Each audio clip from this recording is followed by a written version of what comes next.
করতে গেলে সবার আগে যেই চরিত্রটা তোমাকে দেওয়া হয়েছে সেই চরিত্রটার যে সংলাপগুলো তোমরা বলবে সেই সংলাপগুলোকে প্রথম কথা হচ্ছে গভীরভাবে বিশ্বাস করতে হবে।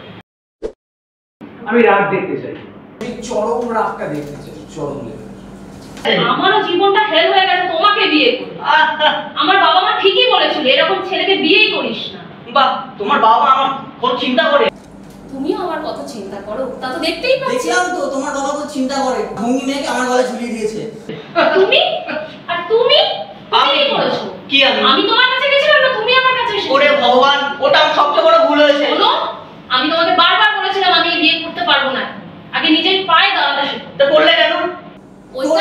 ওটাই তো আমার সবথেকে বড় ভুল, এখন পস্তাচ্ছি কেন করেছি।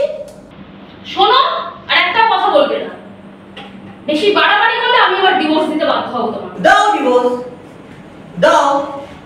তোমাকে না গলা থেকে ঝেড়ে ফেলতে না, কি আর বলি। আমিও চাইছি সেটা, বিশ্বাস করো।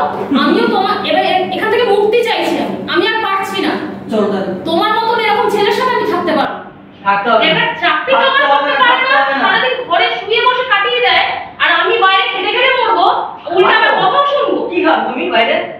তোমার কথা আমি শুনতে চাই না, তুমি যাও, বেরিয়ে যাও আমার চোখের সামনে থেকে।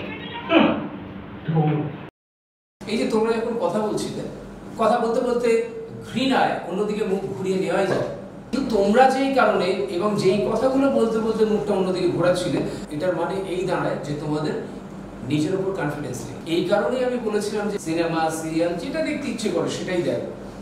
এইগুলো যত দেখবে, দেখতে দেখতে নিজের চোখ না, ওই দেখার চোখটা তৈরি হবে। একটা রাগের কথা একজন অভিনেতা কিভাবে বলছে, তার বডি ল্যাঙ্গুয়েজ ঠিক সেই সময় কিরকম হচ্ছে, তার এক্সপ্রেশন কিরকম হচ্ছে, তার গলার ভয়েসটা কিরকম হচ্ছে, এগুলো যদি না দেখো, না দেখলে কিন্তু শেখা যায় না। তোমরা যে স্কুল কলেজে পাশ করেছো, কিভাবে পাশ করেছো? পাঠ্য বইটা পড়তে পড়তে, তাই তো? এই যে অ্যাক্টিং এ যেটা নিয়ে এখন তোমরা পড়ছো, যেটা নিয়ে সানডে করে ক্লাস করতে আসছো, এটা নিয়েও কিন্তু সমানভাবে চর্চা করতে হবে।